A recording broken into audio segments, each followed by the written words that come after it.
ये काम मुझसे नहीं होगा। और आज तक तो यही सोचता रहा, लेकिन सुबह जब हुई फजर की नमाज के बाद शैतान ने इस पर गलबा किया, और जब ये उसकी नींद लगी, रात भर जागा हुआ था, तो रे की तख्त और रे की हुकूमत ख्वाबों में नजर आने लगी। बेदार हुआ और कहा कि अगरचे रे की हुकूमत की कीमत बहुत ज़्यादा है, लेकिन ऐसे मौके कभी मिलते नहीं है। अगर मेरे ख्वाब की ताबीर और तकमील इस ज़रिए हो सकती है तो ये सौदा मुझे सस्ता लगता है। बदबख्त पे दुनिया गालिब आई, शैतान ने गलबा किया। इब्न ज़ियाद के दरबार में पहुंचा, कहा कि अमीर मुझे सौदा मंजूर है, मैं जाने के लिए तैयार हूँ। कहा फिर देर किस बात की है, जाओ एक लश्कर जर्रार तैयार है, उस लश्कर का मैं तुझे सालार बनाता हूँ, उसकी कमांड कर और हुसैन से जंग कर। अब ये 29 की शब को निकलता है, ये 29 की सुबह की बात थी जो अमर इब्न साद को दरबार में इसने हामी भरी। और इधर 29 की शब को इमाम अली मकाम सारा घूमते हैं चांद रात में, और जैसा कि बताया जब सुबह होती है, एक मुहर्रम की जब सुबह आती है, जहां से सफर शुरू हुआ था वहीं पर थे। उसके बाद ये आया, क्या नाम है, हूर इब्ने यजीद, कहा कि इमाम आप यहाँ से कुछ नहीं किया। कहा हमने कुछ भी किया, सफ़र भी किया, लेकिन तकदीर का लिखा गालिब आ गया है। ऐसा लगता है कि हमारी मौत यहीं पर है, कूफा हमारा आखिरी मस्कन है, और कोई शख्स अपनी मौत से तकदीर से भाग नहीं सकता। हूर इब्ने यजीद ने भी बहरहाल अफसोस जाहिर किया। आपने कहा कि अब हमें कुछ आगे बढ़ने दो, ऐसी जगह तक हमें जाने दो जहाँ पानी का मामला हो। तो उसने कहा कि इजाज़त तो नहीं है, लेकिन जब तक दूसरा हुक्म नहीं आता आप आहिस्तगी के साथ चले। और मुझे अंदेशा ये है कि मेरे साथ कुछ ऐसे भी फौजी है, 1000 की जो फौज लेकर मैं आया हूँ, इसमें कुछ इब्ने ज़ियाद के हवा खा, इब्ने ज़ियाद के चापलूस है, एक एक पल की खबर दे रहे हैं। अगरचे मेरा दिल आपकी तरफ है, लेकिन मैं मजबूर हुआ उहदे से। उन्होंने कहा, आपने फरमाया थोड़ा धीरे धीरे चल लेते। धीरे धीरे चलते गए, फिर एक मकाम पर क़याम किया, दोपहर में ज़ोहर का वक्त हुआ, नमाज पढ़ी। 1000 का जो लश्कर था हूर के साथ, इनका पानी ख़त्म हो गया। और इमाम अली मकाम के पास इतना पानी था कि अगर वो पानी बाज़ाब्ता इमाम ही के पास मौजूद रहता तो पूरा 1 महीने के लिए काफ़ी होता। मगर यहाँ इमाम की शकावत देखिए आप। जब हूर आया, कहा कि हुजूर यहाँ से आपको कूच करना है, यहाँ रुकने की मैं इजाज़त नहीं दे सकता। कहा हूर क्या बात हुई? कहा यहाँ पानी का नामो निशान नहीं है, आपने वज़ू भी किया, आप पानी भी पी रहे, आपके साथ पानी के ज़ख़ायर है, आप ज़ख़ीरे लेके चल रहे। हमारे पास उतना ज़ख़ीरा नहीं था पानी का, और हमें अंदाज़ा नहीं था कि इतना ताख़ीर होंगी, इतना वक्त होगा और ये पानी कम पड़ जाएगा। तो ना हमारे पास वज़ू के लिए पानी है, ना पीने के पानी है। आपने ज़ोहिर इब्ने कैन को बुलाया और कहा, ज़ोहिर जितना भी पानी हमारे पास है सब इनको पिला दो, इनको पिलाओ, इनकी ज़रूरत को पूरा करो। 1000 लश्कर को पूरा पानी दे दिया गया। अंदाज़ा लगाइए, जब 1000 लश्कर को इमाम ने पानी दिया, ना दिया होता तो वो पानी कितना काम आता। मगर इमाम की शकावत थी, सकी घराना था कि दुश्मन को भी पानी पिला रहे, यहाँ तक कि पानी का ज़ख़ीरा ख़त्म हो गया। फिर आपने फरमाया कि अब पानी ना तुम्हारे पास है ना हमारे पास है, बेहतर है कि हम थोड़ा आगे चले। तो आपने, हूर ने कहा कि ठीक है चलिए। फिर कूच करते, और एक मकाम पे जब रुके तो इब्ने ज़ियाद का फिर दूसरा पैगाम आता है कि तू जहाँ तक पहुँचा है और जहाँ तक तू हुसैन को लाया है, बस वहाँ रुक जाओ, उससे एक कदम भी अब आगे मत बढ़ना।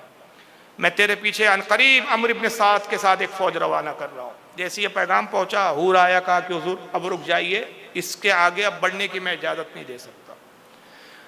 आपके साथियों ने कहा कि तू कौन होता है हमें रोकने वाला? तू तो ऐसे हुक्म बता रहा है जैसे हम तेरे महकूम और तू हमारा हाकिम हो। बाखुदा तो हमारा हाकिम नहीं कि हम तेरी सुने, हमारे काफिले के सालार इमाम अली मकाम है। हज़रत ज़ोहिर इब्ने क़ीन और दूसरे दिगर कुछ साथी थे, उन्होंने तलवारें निकाल ली। फिर दोबारा आपने फरमाया तलवारें रख लो, जैसा ये हूर कहता वैसा करो, हम यहीं पड़ाव करेंगे, अब आगे नहीं बढ़ेंगे। कहा कि यहाँ रुकने की क्या सबब है? कहा हुजूर बस करीब ही में दरिया फ़ुरात बह रहा है, पानी की फरावानी है, और उस पानी से आपको भी फ़ायदा है, हमें भी फ़ायदा है, बेहतर है कि हम यहाँ क़याम करें। बस जैसे आपने दरिया फ़ुरात लफ्ज़ सुना, आप ऊँट पर सवार थे, ज़मीन पर तशरीफ़ लाए। फरमाया जगह कौन सी है? कहा करबला, नाम था करबला, उसका मुकफ़्फ़फ़ हो गया करबला। असल नाम है करबला, करब यानी तकलीफ़, बला यानी मुसीबत, तकलीफ़ और मुसीबत की जगह अर्द करबला बोला जाता था उसको, तकलीफ़ और मुसीबत की जगह आप उतरे। फरमाया अब इससे आगे हमारी किस्मत में जाना नहीं है, बखुदा यही हम शहीद किए जाएंगे, हमारे अहल व अयाल कत्ल किए जाएंगे। ये करबला है। मैंने सिफ़ीन से लौटते वक्त अपने बाबा से इस ज़मीन के बारे में सुना, मैं था अब मैं उस ज़मीन को पहचान गया हूँ, ये वही ज़मीन है जहाँ बाबा अली ने निशानात लगाए थे कि कहाँ कहाँ हमारे खैमे लगेंगे, कहाँ हमें कत्ल किया जाएगा। और करबला हमारा आखिरी मस्कन है, हमारी आखिरी आरामगाह है, क़याम डाल दिया जाए। शायर कहता है करबला इंसान के सीने में यूँ रख दी गई। बड़ा बेहतरीन शेर का है। शेर भी शायर भी हमारे यहाँ कैसे कैसे कहते हैं। एक इंसान का दिल कितनी बार धड़कता है आपको पता है? 1 मिनट में 72 मरतबा। शायर का तस्वुर देखिए, करबला इंसान के सीने में यूँ रख दी गई, 1 मिनट में दिल धड़कता है 72 मरतबा। करबला इंसान के दिल में यूं रख दी गई, 1 मिनट में धड़कता है दिल 72 मरतबा। करबला ही इंसान के दिल में रख दी गई। वहाँ पर आपने क़याम का हुक्म दिया। ये 2 मुहर्रमुल हराम की तारीख़ थी। 2 मुहर्रमुल हराम को इमाम अली मकाम ने करबला में क़याम किया, और 3 मुहर्रमुल हराम को बदबख्त अम्र इब्न साद अपने लश्कर के साथ करबला में उतरता है। 1000 की तादाद हूर के साथ थी, और ये तकरीबन 7000 की तादाद लेकर साथ में आया था। कुल 8000 की तादाद हो गई। जब ये पहुंचा तो शाम का वक्त था करीब करीब। इसने खैमे नसब किए। नमाज ईशा के बाद इसने कुछ आराम किया, और आराम करने के बाद कहा कि अभी जंग नहीं होंगी जब तक कि मैं इत्माम हुज्जत न कर लूँ। जब सुबह फजर का वक्त होता है, इमाम अली मकाम की भी खैमे में नमाज हो रही है, इसके भी खैमे में नमाज हो रही है। नमाज से फारिग हुआ, सफ़े लगी हुई थी इसके लोगों की। इसने कहा कि तुम में से कोई है जो जाए हुसैन से और पूछे कि आखिर उनके आने का मकसद क्या है? कौन है तुम में से जो हुसैन के पास जाए? कोई जाने के लिए तैयार नहीं, सब खामोश सन्नाटा। ये रिवायत तकरीबन सभी ने लिखी, तबरी ने, इब्नुल असीर ने, इब्न कसीर ने, सब ने रिवायत लिखी है। हत्ता के अहले तशय्यो के मुल्ला बाकर मजलिसी ने भी हयातुल कुलूब में लिखा है इसको। अल इरशाद में शेख मुफीद ने लिखा है, इनके यहाँ सब ने लिखा है ये रिवायत। हाँ, कौन है जो हुसैन के पास जाए और पूछे आखिर क्यों आए हैं कूफा की तरफ, क्या चाहते हैं? असल में अमर इब्न साद इस चक्कर में था, रे की हुकूमत तो चाहिए, लेकिन वो चाह रहा था कि जंग टल जाए, और किस तरह जंग टल जाए तो काम मेरा रे की हुकूमत का भी बन जाए, और हुसैन पाक के कत्ल में मेरे हाथ भी खून रंगीन ना हो, खून रेज ना हो। टालने की कोशिश थी कि कहा जाओ पूछो, कोई जाने के लिए तैयार है, सब खामोश। उसने फिर एक एक का नाम लेना शुरू किया। कहा फुला इब्ने फुला, जा हुसैन से पूछ कर आ। उसने कहा अमीर माफ़ी चाहता हूँ, मैं नहीं जा सकता। कहा क्यों? कहा मैं उन लोगों में से हूँ जिसने हुसैन पाक को ख़त लिखा था। हुसैन मुझे अच्छे से जानते हैं, मुझे हया और शर्म आती है किस मुँह से जाऊँ। फिर दूसरे का नाम लेता है, तू जाए फुला इब्ने फुला। उसने भी सर झुका लिया। कहा अमीर मुझे भी शर्म हया आती है, ख़त लिखने वालों में मैं भी हूँ, तू जा। सारे लश्कर में ऐसे ही लोग बैठे हुए थे। जैसे अमर ने सुना, झुझलाया का बदबख्त हो, अल्लाह की लानत हो तुम पर, तुम में कोई भी एक ऐसा नहीं कि जो हुसैन पाक से जिसका ताल्लुक ना हो। सबने ताल्लुक जोड़ रखे अपने खुतूतों के जरिए, और तुम अब मारने भी आ गए, कत्ल के लिए भी आ गई, नामों की लालच में। तुम पे दुनिया इतनी गालिब आ गई, हालांकि खुद इस पर गालिब है और दूसरों को नसीहत कर रहा है। खुद को फजीयत, दूसरों को नसीहत, ये उसकी कैफियत थी। उसमें से एक बेबाक कसीर इब्ने अब्दुल्ला शैबी नामी एक बदबक खड़ा हुआ, बेबाक किस्म का मुज़ोर आदमी था, खड़ा हुआ। कहा मैंने भी खत लिखा है, लेकिन मैं जाऊंगा हुसैन के पास। कहा तू जाके बात कर सकता है, तेरा अंदाज बता रहा है, खत लिखने के बाद भी तेरी जरूरत की दाद देता हूँ मैं कि तू जाएगा। कहा मैं जाऊंगा। कहा जा। ये निकला था ना, तो इमाम अली मकाम नमाज फजर से फारिग हुए थे, लश्करियों की तरफ देख रहे थे, ये बड़ा बेबाकी से चला आ रहा था। तो इमाम समझ गए कि कोई कासिद बना के भेजा गया, तलवार हिमायल किए हुए था।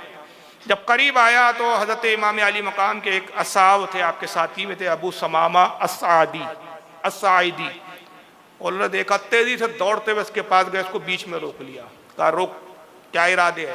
कहा कासिद बनकर आया हूँ। कहा तलवार पहले मुझे दे। इमाम के पास तलवार समेत जाने नहीं दूंगा तुझे। उसने कहा तलवार तो दूंगा नहीं मैं। कहा फिर मैं आगे नहीं बढ़ने दूंगा।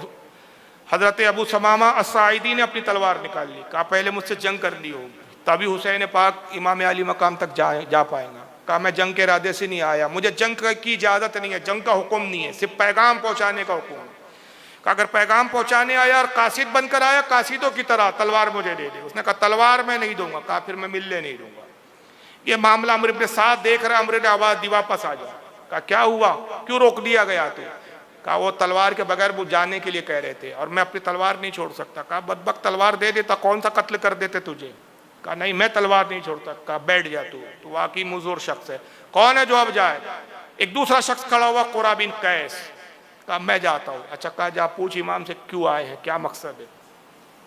ये गया, फिर हजरत अबू सबामा साइदी ने रोका इसको, उसने तलवार दे दी और ये निहत्ता इमाम अली मकाम की खिदमत में हाजिर हुआ। सलाम कहा कि अमीर अम्र इब्न साद ने मुझे भेजा है और मैं ये पूछने आया हूँ, वो जानना चाहते हैं कि कूफा आने का आपका क्या मकसद है।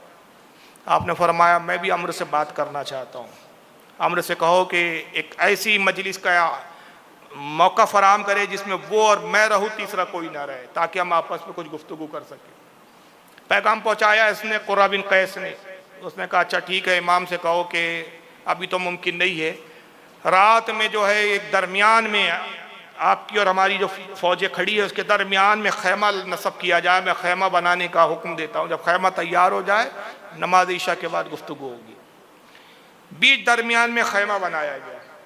इधर से इमाम अली मकाम निकले, साथ में हज़रत अब्बास अलंबरदार कुछ दूर तक आए। फिर इमाम ने कहा तुम रुक जाओ, मैं तना जाऊँगा। पहले हज़रत अब्बास अलंबरदार ने पशो पेश किया, कहा फिक्र ना करो, ये मुझे नुकसान नहीं पहुँचा सकेंगे। उसके बाद उधर से अम्र इब्न साद आया अपने कुछ सिपाहियों के साथ। उसने भी जब देखा इमाम ने अपने साथी को छोड़ दिया, अपने भाई हज़रत अब्बास को छोड़ दिया, उसने अपने सिपाहियों को छोड़ दिया। वो तना आया, खैमे में दोनों यकजा हुए और दोनों तनहाते बहुत देर तक गुफ्तगू होती रही। और इमाम ने सारे हालात उसके सामने रखे कि मैं आया नहीं हूँ बल्कि बुलाया गया हूँ, मुझे बुलाया गया। और जबकि नौबत यह आ गई कि जिन्होंने हमें बुलाया वही अब हमारे खून के प्यासे हो गए। मैं भी खुद जंग नहीं चाहता, ना मैं जंग के इरादे से आया हूँ। बाखुदा अगर जंग का इरादा होता तो मैं अपने घर की खवातीन साथ में नहीं लाता, दूध पीते शीरखार बच्चे नहीं लाता, ज़ईफ़ुल उम्र मेरे साथ बूढ़े नहीं होते, ना हमारे पास उतने हथियार है कि जो जंग के लिए दरकार होते हैं, ना हमारे पास उतने असबाब है कि जंग के अंदर जिसकी ज़रूरत होती है। मैं तो कूफियों के बुलाने पर आया हूँ, मेहमान बनकर आया हूँ। लेकिन अफसोस के अहले कूफा ने गद्दारियाँ की और मैं वो चेहरे देख रहा हूँ तेरी फौज में जिन्होंने हमें खुतूत लिखे हैं, मैं उनको पहचानता हूँ। कहा फिर क्या सूरत है कि ये मसला टल जाए। मैं भी नहीं चाहता कि जंग हो, मैं भी नहीं चाहता कि आपके खून में मेरे हाथ रंगीन हो। आपने फरमाया 3 पेशकश मैं रखता हूँ, मेरी तरफ से अपने ज़ियाद तक ये पेशकश पहुँचा दे और मुमकिन है कि ऐसी पेशकश है कि इस पर सुलह हो सकती है। कहा कौन सी 3 पेशकश? का पहली पेशकश तो ये है कि मैं जहाँ से आया हूँ मुझे वहाँ लौट जाने दो, मैं मक्का से आया हूँ मक्का लौट जाने दो। दूसरी पेशकश ये है मेरी कि मुझे किसी गैर मुस्लिम इलाके की तरफ जाने दो ताकि मैं वहाँ जाऊँ और दीन की खिदमत करूँ और तबलीग करूँ और लोगों को इस्लाम की दावत दूँ और इसी में अपनी ज़िंदगी गुजार दूँ। और तीसरी पेशकश ये कि मुझे डायरेक्ट यजीद के पास ले चलो, मैं डायरेक्ट अपना मामला यजीद से हल कर लूँगा। जैसे कि मेरे वालिद हज़रत मौला अली ने अमीर माविया से डायरेक्ट मिलकर मसला हल कर लिया था, जैसे मेरे भाई हसन ने अमीर माविया से अपना मामला तय किया था, उसी तरह मैं अपना मामला यजीद से डायरेक्ट तय कर लूँगा। ये 3 मेरी शर्तें हैं। अम्र इब्न साद बड़ा खुश हुआ, उसने कहा कि ये तो बड़ी अच्छी शर्तें हैं। शर्त क्या है? ये तो मुसालहत की बड़ी अच्छी बात है और ये एक मुस्लिह शख्स की बातें हैं, यकीनन इसको मानने में किसी को इनकार नहीं होना चाहिए और मैं गुमान करता हूँ कि इब्न ज़ियाद यकीनन इसको मान लेगा। उसने ख़त लिखा, फ़ौरन इब्न ज़ियाद को और कासिद के हाथों रवाना किया कि इमाम ने 3 बातें 3 पेशकश रखी है और अपनी तरफ से उसने एक लाइन हाशिए में लगाई कि अमीर मैं भी ये सिफारिश करता हूँ कि इन 3 में से कोई भी एक शर्त आप मान लीजिए और इस जंग को टाला जा सकता है और हम अहले बैत नबुव्वत के खून में हाथ रंगीन करने से बच सकते हैं। इब्न ज़ियाद के पास ख़त पहुँचा। अब वो किस्मत का जो था वो होना था, कई ऐसे मौके आए कि जंगों को टाला जा सकता था, लेकिन करबला का वाक़या होना ये मुक़द्दर हो चुका था। जिस वक्त खत पहुँचा हुस्न इत्तेफाक के एक बहुत बड़ा खबीस बदबख्त शिम्र दिल जोशन बैठा हुआ था। ये इंतहाई बदतरीन शख्स था, वक्त परस्त, इब्नुल वक्त ऐसे लोगों को कहते हैं कि जो वक्त के साथ पलटा खा जाए। होते हैं ना हमारे यहाँ, जिस सरकार की हुकूमत चल रही है देख रही है जीत रहा तो पल्ला बदल देते हैं, इसको ऐसे लोगों को कहते हैं इब्नुल वक्त। शिम्र दिल जोशन का भी ये हाल था। आपको हैरानी होगी, ये पहले इमाम हसन के असाब में था। अमीर माविया और इमाम हसन के बीच जो इख्तलाफ और जंगें हुई उसमें ये इमाम हसन के साथ अमीर माविया के खिलाफ लड़ने आया। ये सिफ़ीन में अली के साथ था और अब ये इब्न ज़ियाद के साथ हो गया था। जिसकी हुकूमत जिसका पावर उसके साथ। और इंतहाई बदतरीन इब्नुल वक्त और दुनियादार किस्म का आदमी था, सख्त दिल का आदमी, रहम नाम की इसके दिल में कोई वो नहीं थी। ये बैठा हुआ था। जब खत आया, इब्न ज़ियाद ने कहा कासिद को बावाज़े बुलंद पढ़। उसने पढ़ के सुनाया। इब्न ज़ियाद खुश हो गया और उसने कहा ये तो बहुत अच्छी पेशकश है और ये एक अमन पसंद सुलह पसंद इंसान की पेशकश है। जाओ हुसैन से कहो कि मैंने तीनों पेशकश को पसंद किया, आप इनमें से जो कबूल कर ले मुझे भी मंजूर है। तीनों पेशकश पे, एक पेशकश पे अमल करने की भी मैं जो है खुली छूट आपको देता हूँ। जैसे शिब्र ने सुना मरदूद ने तो कहा कि इब्न ज़ियाद क्या कर रहा है, पागल हो गए हो अमीर, अक्ल खो गई है आपकी। अरे ये हुसैन ने फरेब का जाल बिछाया और उसमें आप फंस रहे हैं। का क्या मतलब शिम्र का? सीधा सा मतलब है कि मेरे कासिदों से और मेरे जासूसों से पता चला है और आपके भी जासूस आपको खबर दे चुके होंगे कि हुसैन के साथ कोई बड़ी जमीयत नहीं है, बड़ा लश्कर नहीं है। 72 अफराद है जिसमें बूढ़े भी है, ज़ईफ़ भी है, औरतें भी है, बच्चे भी है। हुसैन यहाँ से आपके चुंगल में फंस चुका है, निकलना चाहता है और यहाँ से जब वो रवाना हो जाएगा या मक्का पहुँचेगा या किसी भी जगह जाएगा तो फिर एक बहुत बड़ी जमियात, एक बड़ी जमात अपने सपोर्टरों की तैयार करेगा, फिर कूफा पे हमला करेगा। जब कूफा फतह कर लेगा तो फिर शाम पर हमला करेगा। आज हुसैन हमारे दरमियान में, हमारे चुंगल में फंस गया है। मुख्तसर सी तादाद है। हुसैन का किला कुमा कीजिए, ख़त्म कीजिए हुसैन को। आप तो आई भी बाजी को हाथ से छोड़ रहे हैं। हालांकि रिश्ते में कौन था ये भी सुनकर आपको हैरानी होगी, हज़रत अब्बास अलंबरदार का रिश्ते में मामू भी होता था। बहुत सारे लोग जो सिर्फ अमीर माविया को टारगेट करते हैं ना, उनको ये लोगों पे भी टारगेट करना चाहिए। फिर इस बुनियाद पर अगर यजीद के बाप अमीर माविया है तो इसलिए लानत के मुस्तहिक है, तो हज़रत अब्बास अलंबरदार को फिर क्या गालियाँ बकोगे माज़अल्लाह के मामू शिब्रुल जोशन है? सब रिश्तेदारी है, ये दुनिया परस्त है। याद रखिए, दीन इस्लाम रिश्तों को नहीं देखता, अकीदे और ईमानों को देखता है। रिश्ते कोई काबिल कबूल, रिश्तों का की अहमियत और रिश्ते उसी वक्त तक मुहक्कक है जब तक ईमान का रिश्ता जुड़ा हुआ है। ईमान का रिश्ता खत्म तो कोई चचा है ना, बाप है ना, मामू है ना, कोई रिश्तेदार है। तो ये करबला की जंग हमें दर्स देती है, सबक सिखाती है। ये मामू होता था हज़रत अब्बास अलंबरदार का, इमाम आली मकाम के दूसरी यानी सौतेले भाई थे।